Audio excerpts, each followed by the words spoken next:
Assalamualaikum warahmatullahi wabarakatuh. Di tengah hiruk-pikuk terminal bis, seorang gadis kecil bernama Lila berjuang mencari nafkah dengan menjual koran. Suatu hari, ia menemukan sebuah dompet berisi uang dalam jumlah besar. Alih-alih mengambilnya, ia memilih untuk mengembalikannya kepada pemiliknya, seorang kakek kaya raya bernama Hendrawan Surya, yang telah lama hidup dalam kesepian. Mari kita mulai kisah Lila. Semoga yang like dan subscribe selalu diberi rezeki. Dan mari kita bersholawat di kolom komentar. Senja mulai merayap di langit kota, memancarkan cahaya jingga yang membias di kaca-kaca jendela terminal bis. Di antara hiruk-pikuk penumpang yang berlalu lalang, seorang gadis kecil dengan rambut acak-acakan berdiri di sudut terminal, berteriak menawarkan koran. Koran! Berita terbaru hari ini. Koran! Suaranya nyaring, namun sebagian besar orang hanya melewatinya tanpa menoleh. Ia adalah Lila, bocah berusia 10 tahun yang setiap hari menjual koran demi membantu ibunya yang bekerja sebagai buruh cuci. Kakinya kecil namun kuat, terus melangkah dari satu penumpang ke penumpang lain. Di tangannya yang mungil, beberapa eksemplar koran terlipat rapi, siap dijajakan. Namun, sore ini dagangannya lebih sulit terjual. Hanya 2 koran yang laku, sedangkan yang lain masih tertumpuk di pelukannya. Perutnya mulai keroncongan, tetapi ia menahan lapar. Ia tahu, jika korannya tidak habis, ibunya tak akan bisa membeli nasi untuk makan malam mereka. Di bangku panjang terminal, seorang pria tua berjaket lusuh duduk termenung, sementara seorang ibu muda sibuk menenangkan bayinya yang rewel. Lila mencoba menawarkan korannya, namun ditolak dengan gelengan kepala. Ia menghela napas, lalu melangkah ke sudut lain terminal. Matanya tiba-tiba menangkap sesuatu di bawah bangku penumpang. Sebuah dompet hitam tebal, tampak mahal dan terlihat penuh. Dengan hati-hati, ia merunduk dan mengambil dompet itu. Tangannya bergetar saat membuka resletingnya. Mata Lila membelalak. Sejumlah besar uang tersusun rapi di dalamnya. Jumlah yang mungkin belum pernah ia lihat seumur hidupnya. Ada lembaran 100 ribuan yang berlipat ganda, beberapa kartu ATM, dan sebuah kartu identitas. Lila menatap uang itu lama. Napasnya terasa berat. Dalam benaknya, pertempuran antara kebutuhan dan kejujuran mulai berkecamuk. Jika ia mengambil uang ini, ia bisa membeli makanan enak untuk ibunya. Mungkin juga membeli seragam baru untuk sekolah yang sudah lama ia idamkan. Namun, suara kecil di hatinya berbisik, itu bukan miliknya. Lila menggigit bibirnya, menatap ke sekeliling. Tak ada yang melihatnya. Ia bisa saja pergi begitu saja, dan tak seorang pun akan tahu. Namun, Lila tidak bisa. Tangannya gemetar saat ia merogoh bagian dalam dompet dan menemukan kartu identitas. Nama di sana tertulis, Hendrawan Surya. Lila tidak mengenal nama itu, tetapi melihat alamat yang tercetak jelas di kartu itu, ia tahu bahwa dompet ini bukan milik orang sembarangan. Ia menelan ludah, pikirannya kacau. Haruskah ia mencari pemiliknya? Bagaimana jika orang itu sudah pergi jauh? Malam mulai turun perlahan. Lampu-lampu terminal mulai menyala. Lila mendekap dompet itu erat-erat di dadanya. Hatinya berdebar kencang. Tetapi satu keputusan sudah ia buat. Dengan langkah kecil yang mantap, ia meninggalkan terminal, bertekad mencari pemilik dompet itu. Meski ia tahu Mengembalikan dompet ini tak akan mengubah kemiskinannya. Tapi ia juga tahu satu hal pasti. Ia tidak akan mengorbankan kejujurannya demi uang, seberapapun banyaknya. Lila melangkah keluar dari terminal dengan hati berdebar. Dompet hitam itu terasa berat dalam genggamannya, bukan karena isinya, tetapi karena dilema yang bergelayut di pikirannya. Jalanan mulai sepi. Hanya tersisa beberapa pedagang yang membereskan lapak mereka. Angin malam berhembus, membuat tubuh kecilnya menggigil. Namun, lebih dari udara dingin yang menusuk, ada sesuatu yang lebih menyesakkan, keraguan di hatinya. Ia memandangi alamat di kartu identitas itu sekali lagi. Jalan Merak nomor 12. Letaknya cukup jauh dari terminal, dan ia tidak memiliki ongkos untuk naik angkot. Namun, kaki kecilnya tak gentar. Jika ia bisa berjualan koran seharian dengan berjalan kaki, maka menemukan rumah ini pun bukan hal mustahil. Langkahnya melewati trotoar gelap, menyusuri ganggang sempit yang masih dipenuhi lalu lalang kendaraan. Sesekali, pikirannya dipenuhi bayangan ibunya. Betapa gembiranya sang ibu jika tiba-tiba ia pulang membawa banyak uang. Namun, Lila tahu itu hanya angan-angan. Ia menepis bayangan itu, menggenggam dompet lebih erat, seakan takut hatinya berubah di tengah jalan. Tiba-tiba, dari arah berlawanan, dua remaja laki-laki berjaket lusuh mendekatinya. Salah satu dari mereka melirik tangan Lila yang memegang dompet. "Hei, anak kecil, apa yang kau bawa?" Suara serak salah satu dari mereka membuat Lila merinding.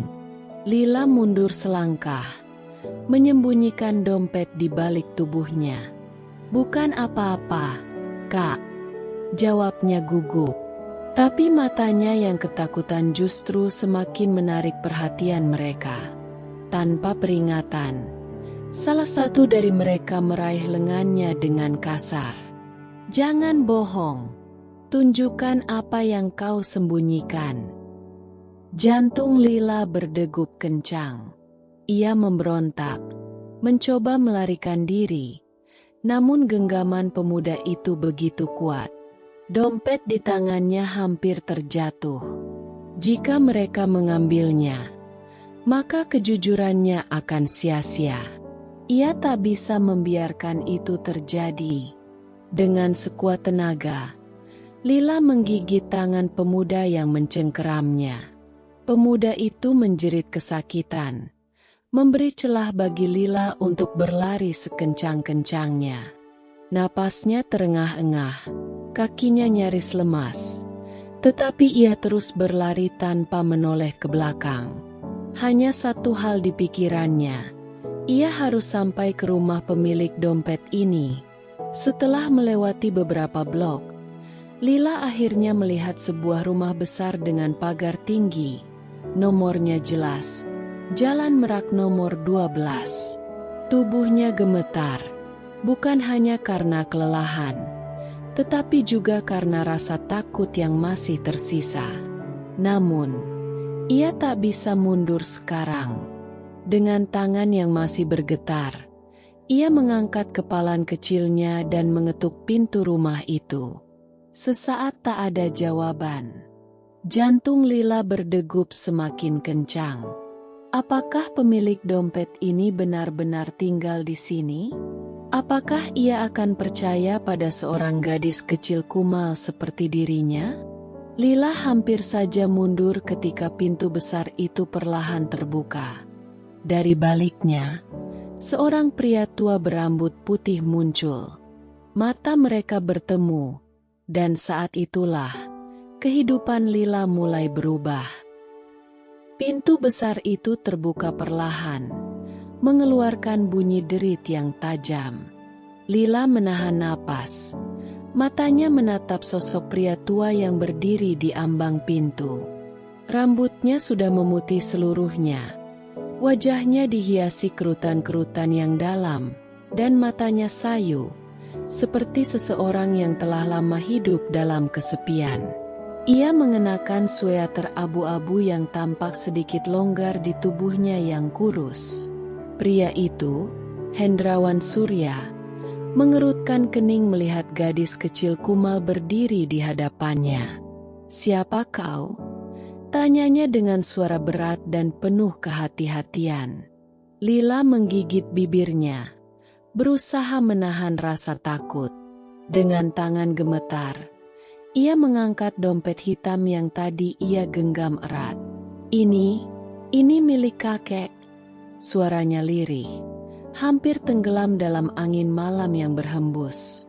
Mata Hendrawan membelalak, mengenali dompet itu dalam sekejap. Dengan gerakan cepat, ia mengambilnya dan membuka resletingnya.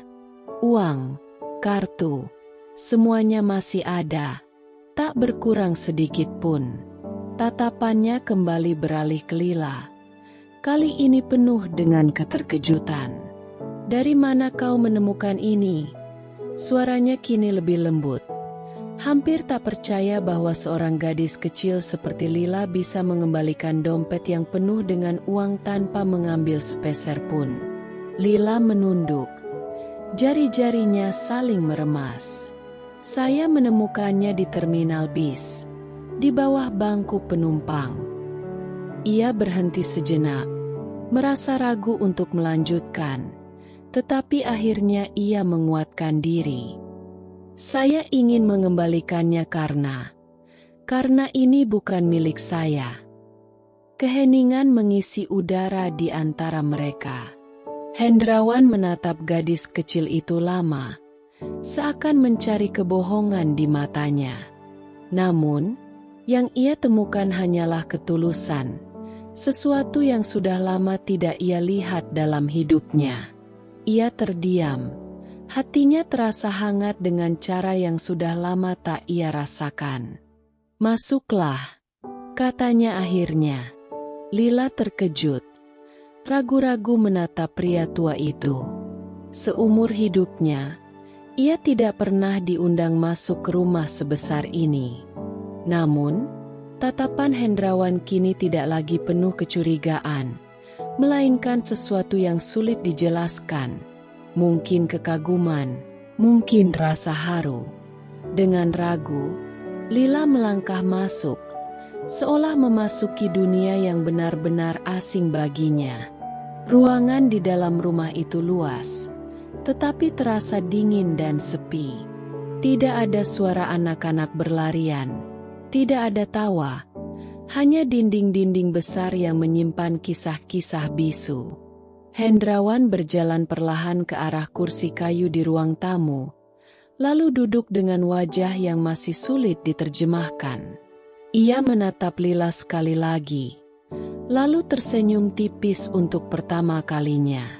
"Anak kecil, kau tahu, banyak orang di luar sana akan langsung mengambil uang ini tanpa berpikir dua kali. Kenapa kau tidak melakukannya?" tanyanya. Ingin mendengar jawaban dari mulut gadis kecil itu sendiri. Lila menggigit bibirnya, lalu mengangkat wajahnya dengan penuh keteguhan. "Karena ibu saya selalu bilang, lebih baik tidur dalam kelaparan daripada kenyang dengan sesuatu yang bukan milik kita." Hendrawan terdiam. Ada sesuatu dalam kalimat sederhana itu yang menohok hatinya. Perlahan, kenangan tentang masa lalunya yang telah lama terkubur mulai muncul ke permukaan. Tentang seseorang yang dulu memiliki hati seperti gadis kecil ini, namun kini telah tiada. Untuk pertama kalinya dalam waktu yang sangat lama, Hendrawan Surya merasa bahwa ia tidak sendirian. Sejak malam itu, Hendrawan Surya tidak bisa berhenti memikirkan gadis kecil yang datang mengembalikan dompetnya. Mata jernihnya yang penuh ketulusan, tubuh kecilnya yang ringkih, serta kata-katanya yang begitu dalam terus terngiang dalam pikirannya. Di usia senjanya, Hendrawan sudah banyak melihat orang-orang yang mengutamakan uang di atas segalanya. Tetapi Lila, seorang anak kecil dari kalangan miskin, justru memilih kejujuran di saat kesempatan ada di tangannya. Esok harinya, Hendrawan kembali ke terminal bis. Dari dalam mobilnya yang terparkir di sudut jalan, ia mengamati Lila dari kejauhan. Gadis kecil itu kembali berdiri di tempat yang sama, menjajakan korannya dengan suara lantang, meskipun kebanyakan orang melewatinya tanpa peduli. Hendrawan memperhatikan bagaimana Lila tetap tersenyum ramah meskipun dagangannya tak selalu laku. Bagaimana ia dengan sabar menunggu di bawah terik matahari tanpa mengeluh. Siang itu, Lila mengeluarkan sebungkus roti dari kantong lusuhnya. Roti yang tampak sudah agak keras dan tidak segar. Ia membelahnya menjadi 2 bagian. Lalu tiba-tiba berlari kecil ke sudut terminal. Hendrawan mengikuti arah larinya dengan tatapan penuh penasaran. Dan betapa terkejutnya ia melihat Lila memberikan setengah roti itu kepada seorang bocah laki-laki yang lebih kecil darinya, yang duduk kedinginan di trotoar. "Makanlah, Rudy. Aku tahu kau belum makan sejak pagi," kata Lila lembut, menyodorkan roti itu ke tangan bocah yang tampak kelaparan itu. "Aku masih punya separuh lagi. Kita bisa berbagi." Hendrawan merasakan hatinya mencelos. Ia tidak habis pikir bagaimana gadis kecil yang bahkan tidak memiliki cukup makanan untuk dirinya sendiri masih mau berbagi dengan orang lain. Sementara dirinya, yang memiliki segalanya, justru hanya hidup dalam kesepian dan ketidakpedulian terhadap dunia luar. Selama beberapa hari berikutnya, Hendrawan terus mengamati Lila. Ia melihat bagaimana gadis kecil itu selalu menyisihkan uang receh dari hasil jualannya untuk ibunya. Bagaimana ia menolak uang lebih ketika ada pelanggan yang hendak memberinya sedekah. Lila selalu berkata dengan bangga, "Saya tidak meminta-minta, saya bekerja. Jika ingin membantu, cukup beli korannya saja."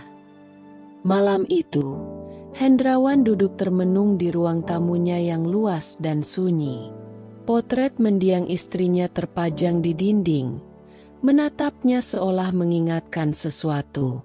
Ia teringat betapa istrinya dulu selalu menasihatinya untuk tidak hidup hanya untuk kekayaan, tetapi juga untuk kebaikan. Namun, setelah kepergian istrinya dan anak-anaknya yang sibuk dengan urusan masing-masing di luar negeri, ia justru menjadi pria tua yang hidup dalam kesepian dan kebekuan.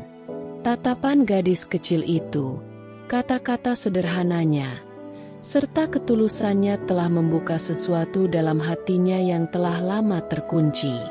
Ia menyadari bahwa dalam diri Lila ada sesuatu yang berharga, sesuatu yang selama ini ia cari. Malam semakin larut. Namun Hendrawan tidak bisa tidur. Ia sadar, ia tidak bisa lagi hanya menjadi pengamat dalam hidup Lila. Ia harus melakukan sesuatu. Ia harus mengenal gadis kecil itu lebih jauh. Ia harus membantu Lila menemukan kehidupan yang lebih baik. Dan itulah awal dari keputusan yang akan mengubah hidup mereka berdua. Hendrawan tidak bisa menunggu lebih lama lagi. Ia ingin mengenal lebih jauh gadis kecil yang telah mengajarkannya arti ketulusan dalam kesederhanaan. Sore itu, untuk pertama kalinya, ia turun dari mobilnya dan berjalan mendekati tempat di mana Lila berjualan. Namun, sebelum ia sempat menghampiri, ia melihat sesuatu yang membuat dadanya sesak. Di sudut terminal, seorang pria bertubuh besar dengan wajah garang menghampiri Lila. Ia berbicara dengan nada keras, membuat gadis kecil itu merunduk ketakutan. Hendrawan menyipitkan mata, mencoba mendengar pembicaraan mereka. Kau pikir bisa terus berjualan di sini tanpa setor uang? Hah? Suara pria itu berat dan mengintimidasi. Lila menggigit bibirnya, menahan air mata yang hampir jatuh. Saya tidak punya uang lebih, Pak. Saya hanya menjual koran. Semua hasilnya untuk ibu saya. Suaranya bergetar, namun ia tetap berdiri tegak. Pria itu mendengus marah, lalu dengan kasar menepis tumpukan koran yang ada di tangan Lila hingga berhamburan ke tanah. Kalau besok kau masih di sini tanpa bayar uang tempat, aku tidak akan sebaik ini lagi. Ancamnya sebelum pergi, meninggalkan Lila yang terduduk dengan wajah pucat. Hendrawan mengepalkan tangannya. Ada kemarahan yang menggelegak dalam dirinya. Ia ingin segera menolong gadis itu, ingin membelanya. Tetapi ia tahu ini bukan saatnya untuk bertindak gegabah. Ia harus menemukan cara yang lebih baik untuk masuk ke dalam hidup Lila. Dengan langkah hati-hati, Hendrawan akhirnya mendekati Lila yang masih memungut korannya satu persatu. Lila! Suara lembutnya membuat gadis itu terkejut. Ia mendongak dan matanya membulat saat melihat pria tua yang pernah ditemuinya beberapa malam lalu. Kakek. Hendrawan tersenyum, lalu berjongkok membantunya mengambil koran-koran yang berserakan. Apa kau baik-baik saja? Tanyanya pelan. Lila mengangguk, meski matanya jelas menyiratkan ketakutan yang baru saja ia alami. Ketika semua koran telah dikumpulkan, Hendrawan menatap gadis itu dalam-dalam. Lila, bolehkah aku mengajakmu makan malam? Aku ingin mengenalmu lebih jauh. Tawaran itu membuat Lila tertegun. Selama ini, tak ada seorang pun, selain ibunya, yang benar-benar peduli padanya. Ia ragu sejenak, tetapi kemudian, untuk pertama kalinya, Lila merasakan bahwa mungkin, hanya mungkin, ia tidak lagi sendirian. Lila duduk di seberang meja kayu panjang di dalam sebuah restoran kecil. Matanya masih dipenuhi kebingungan, seakan tak percaya bahwa dirinya sedang berada di tempat seperti ini, bersama seorang pria tua yang kaya raya. Piring di hadapannya dipenuhi makanan yang belum pernah ia cicipi seumur hidupnya, namun tangannya ragu untuk menyentuhnya. Hendrawan tersenyum melihat kebingungan di wajah gadis kecil itu. Makanlah, Lila, ini semua untukmu. Suaranya lembut, berbeda jauh dari pria-pria dewasa yang biasa ia temui di jalanan. Perlahan, Lila mengambil sendok dan mulai menyuapkan makanan ke mulutnya. Rasanya begitu lezat hingga hampir membuat air matanya jatuh. Di sela-sela makan malam mereka, Hendrawan mulai bertanya tentang kehidupan Lila. Gadis itu menceritakan segalanya dengan suara lirih, tentang ibunya yang sakit-sakitan, tentang perjuangannya menjual koran, tentang impiannya untuk bisa sekolah seperti anak-anak lain. Ia berbicara dengan begitu polos, tanpa mengeluh sedikit pun, dan itu semakin menyesakkan hati Hendrawan. Saat itu, Hendrawan menyadari sesuatu, bahwa ia telah menemukan bagian yang hilang dalam hidupnya. Lila bukan hanya seorang anak kecil yang jujur, ia adalah seorang pejuang kecil yang memiliki hati lebih besar dari siapapun yang pernah ia temui. Dan di sanalah, keputusan besar itu terbentuk dalam hatinya. Setelah makan malam, Hendrawan mengantar Lila pulang ke rumah kontrakan kecilnya. Rumah itu nyaris roboh, dindingnya penuh retakan, dan hanya ada satu lampu redup yang menerangi ruangan sempit di mana seorang wanita terbaring lemah di atas kasur tipis. Itulah ibu Lila. Mata wanita itu melebar saat melihat anaknya datang bersama seorang pria tua asing. "Lila, siapa dia?" tanyanya dengan suara serak. Lila tersenyum dan berkata pelan, "Ini kakek baik hati yang kehilangan dompet waktu itu, Bu. Aku hanya mengembalikannya." Hendrawan duduk di samping ranjang wanita itu, menatapnya dengan lembut. "Bu, izinkan saya membantu kalian. Izinkan saya merawat Lila, mengangkatnya sebagai cucu saya." Suaranya bergetar penuh harapan. Air mata menggenang di mata wanita itu. Ia menatap anaknya dengan penuh cinta, lalu kembali menatap Hendrawan. "Lila, kau mau, Nak?" Lila menggigit bibirnya. Air matanya jatuh perlahan. Hidupnya selama ini adalah tentang bertahan, tentang bekerja tanpa henti untuk ibunya. Namun kini, ada seseorang yang menawarkan dunia yang lebih baik, bukan sebagai belas kasihan, tetapi sebagai keluarga. Dengan isakan tertahan, Lila mengangguk. Malam itu, di bawah langit berbintang, takdir telah mempertemukan dua hati yang selama ini sama-sama kesepian. Lila akhirnya memiliki seorang kakek yang akan merawatnya, dan Hendrawan akhirnya memiliki seorang cucu yang akan mengisi kekosongan hidupnya. Mereka bukan sekadar orang asing yang dipertemukan oleh dompet hitam itu. Mereka adalah keluarga yang telah lama ditakdirkan untuk bertemu. Dan akhirnya, untuk pertama kalinya dalam waktu yang lama, baik Lila maupun Hendrawan tidak lagi merasa sendirian. Kisah Lila mengajarkan kita bahwa kebaikan selalu memiliki cara untuk kembali, meskipun terkadang dalam bentuk yang tidak pernah kita duga.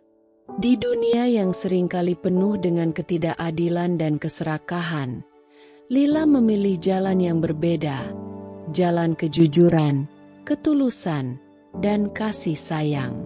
Meskipun hidup dalam keterbatasan, ia tetap memegang prinsipnya, bekerja dengan jujur dan berbagi dengan sesama.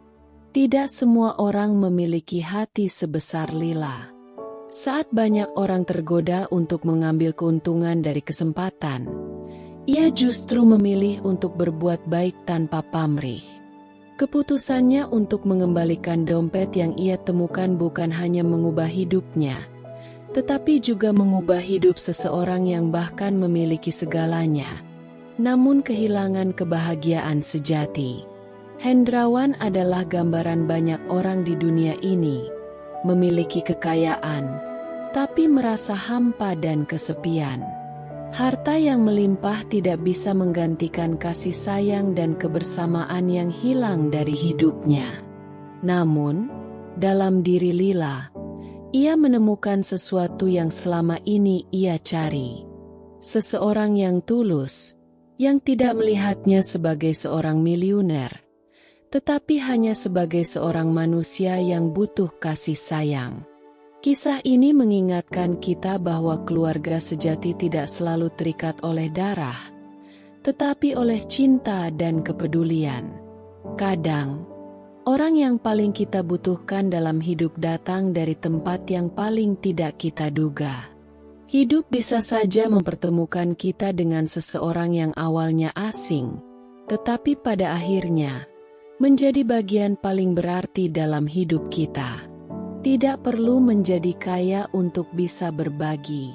Tidak perlu memiliki segalanya untuk bisa menolong. Karena sejatinya, kebaikan bukan tentang seberapa banyak yang kita miliki, tetapi tentang seberapa tulus kita mau memberi.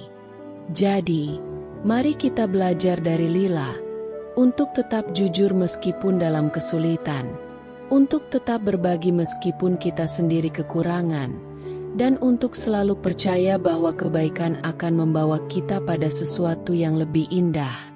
Terima kasih telah menyaksikan kisah ini. Jika cerita ini menyentuh hati kalian, jangan lupa untuk like, komen, dan subscribe agar semakin banyak kisah inspiratif yang bisa kami bagikan. Bagikan cerita ini kepada teman-teman kalian, karena siapa tahu, kisah ini bisa mengubah cara pandang seseorang tentang hidup. Sampai jumpa di cerita berikutnya.